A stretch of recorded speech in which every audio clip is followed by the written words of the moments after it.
હવે મને એક બીજો સવાલ આવી રહ્યો છે કે ઘરમાં કાચબો રખાય અને એ બી જીવતો કાચબો રખાય ખરો? વાહ, પ્રિયાબેન જાની, હે ને? હા હા. વાહ વાહ વાહ. આમ છે ને, અમારા માટે, દરબારો માટે ભૂદેવ એટલે માનનીય, પૂજનીય, વંદનીય. સાચી વાત એ છે, આ સવાલ પૂછીને તમે આ જીવ ઉપર ખરેખર સાચા અર્થમાં એક દયા કરી રહ્યા છો. કારણ કે ઘણા બધા લોકો પોતાના ઘરમાં જીવતા કાચબા રાખતા હોય છે. તમારો પ્રશ્ન એ છે કે કાચબો રખાય?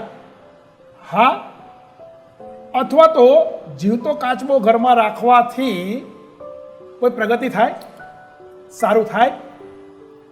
પહેલી વાત તો એ છે કે ઘરમાં તમે કાચબો રાખી શકો, પણ જીવતો કાચબો ના રખાય, ના રખાય અને ના રખાય. હવે કાચબો ક્યાં અને કેવો રાખવો આપણા અગત્યનું છે. તમે કાચબો ફાઈબરનો રાખી શકો, તમે કાચબો મેટલનો રાખી શકો, તમે કાચબો પ્લાસ્ટિકનો પણ રાખી શકો, તમે કાચબો કોઈ પણ મેટલનો, કોઈ પણ ધાતુનો કે કોઈ પણ પદાર્થનો રાખી શકો, પણ જીવતો કાચબો ના રખાય. જીવતો કાચબો ના ના રખાય. રખાય. હવે તમારા મનમાં કદાચ આ પ્રશ્ન થશે કે બાપુ આ કાચબો રાખવાનું કારણ શું? જી, કાચબો રાખવાનું એક જ કારણ છે. કાચબો એટલે ધીમી પણ મક્કમ પ્રગતિનું પ્રતીક છે. દુનિયાની દરેક વ્યક્તિને પ્રોગ્રેસ જોઈએ છે. દુનિયાની દરેક વ્યક્તિને ક્યાંક ને ક્યાંક સફળ થવું છે. તો સફળતા મેળવવા માટે હંમેશા આ વિચારો હોવા જોઈએ કે મને પ્રોગ્રેસ જોઈએ છે. તો ધીમી પણ મક્કમ પ્રગતિનું પ્રતીક એટલે કાચબો. માટે કાચબો તમારા ઘરમાં રાખવો જોઈએ, પણ જીવતો કાચબો નહીં. હવે વાત એવી છે, કાચબો રાખવો ક્યાં? હા, એ મારો પછીનો જ સવાલ. તમારો પ્રશ્ન હતો. હું એટલે જ એસ્ટ્રોલોજર છું બેન, કે તમે શું વિચારો છો ને એ પણ હું કહી દઈશ. તો કાચબો એવી જગ્યાએ મૂકો કે તમારા ઘરની અંદર જે મેઇન ડોર છે, મેઇન એન્ટ્રન્સ છે, એની સામે કોઈ પણ ટેબલ ઉપર, કોઈ પણ એવી જગ્યા ઉપર કે જે જગ્યાએ તમે કાચબો મૂકો છો તો કાચબો મેઇન દરવાજાની બહાર જતો હોય એ સિચ્યુએશનમાં મૂકેલો હોય. તમારા ઘરની અંદર કાચબો અંદર જતો હોય તો નહીં, પણ તમારા ઘરમાં મેઇન ડોરની સામે એવી જગ્યાએ કાચબો મૂકો કે કાચબો જાણે દરવાજાની બહાર જતો હોય એવી રીતે જ કાચબો મુકાય. હવે કાચબાની અંદર ઘણી બધી વખત હું ઘણી બધી જગ્યાએ એવું જોઉં છું, કાચબાને એક પ્લેટમાં પાણી મૂકે છે અને એમાં નાનકડો કાચબો મૂકી દે છે. તો આ યાદ રાખવું પણ જરૂરી છે. તમારા ઘરમાં કે બિઝનેસના સ્થળ પર કોઈ પણ જગ્યાએ તમે કાચબો મૂકી શકો છો.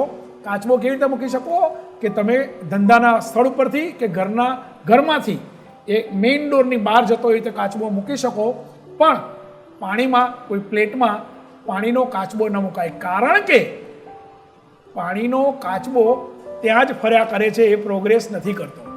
રસ્તા ઉપર ચાલતો કાચબો હોય ને એ જ પ્રોગ્રેસ કરે. માટે આ યાદ રાખવું જરૂરી છે કે જો તમારા ઘરમાં કોઈ પ્લેટમાં પાણી મૂકીને કાચબો મૂક્યો હોય તો મહેરબાની કરીને પાણીમાં કાચબો મૂકશો નહીં. કાચબો તમે સીધી રીતે કોઈ પણ ટેબલ ઉપર, કોઈ પણ મેજ ઉપર, કોઈ પણ જગ્યાએ, કોઈ એવા સ્થળ ઉપર મૂકશો કે કાચબો બહાર જતો હોય એવી રીતે મૂકશો તો ચોક્કસ તમારો પ્રોગ્રેસ થશે, થશે, થશે ને થશે. પણ જીવતો કાચબો ન રખાય. જીવતો કાચબો ના રખાય. જીવતો કાચબો ન રખાય. કોઈ પણ જીવને આપણે રૂંધી ના શકીએ. આપણને જ કોઈ જંગલમાં મૂક્યા આવે 15 દિવસ કે જાઓ 15 દિવસ જંગલમાં રહેવું છે. સાહેબ, લોકડાઉન દરમિયાન આપણે 2 મહિના ઘરમાં નથી રહી શક્યા. કંઈ ને કંઈ બહાનું કાઢીને આપણે બહાર ગયા છીએ. સરકારની જે ગાઈડલાઈન હતી એ ગાઈડલાઈનને આપણે ફોલો નથી કરી, કારણ કે આપણો સ્વભાવ ચંચળ છે. તો જો તમે તમારી જાતને 2 મહિના નથી સાચવી શકતા અને તમે એવો દાવો કરો છો કે કાચબાને અમે બહુ સારી રીતે રાખીએ છીએ, જીવતો કાચબો ક્યારેય ઘરમાં રાખશો નહીં. થાય છે એવું કે ઘણા એવું કહે છે કે ના ના અમે તેને કાકડી ખવડાવીએ, દૂધી ખવડાવીએ, અમે આ ખવડાવીએ, અમે તે ખવડાવીએ. એને જે વાતાવરણ જોઈએ છે ને એ વાતાવરણ તમે નહીં આપી શકો.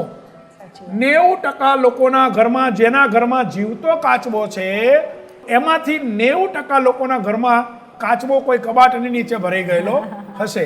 તો શું એ કબાટની નીચે ભરાઈ ગયેલો એના માટે જંગલ છે? ના. તો આ યાદ રાખજો, જીવતો કાચબો પાળવો નહીં.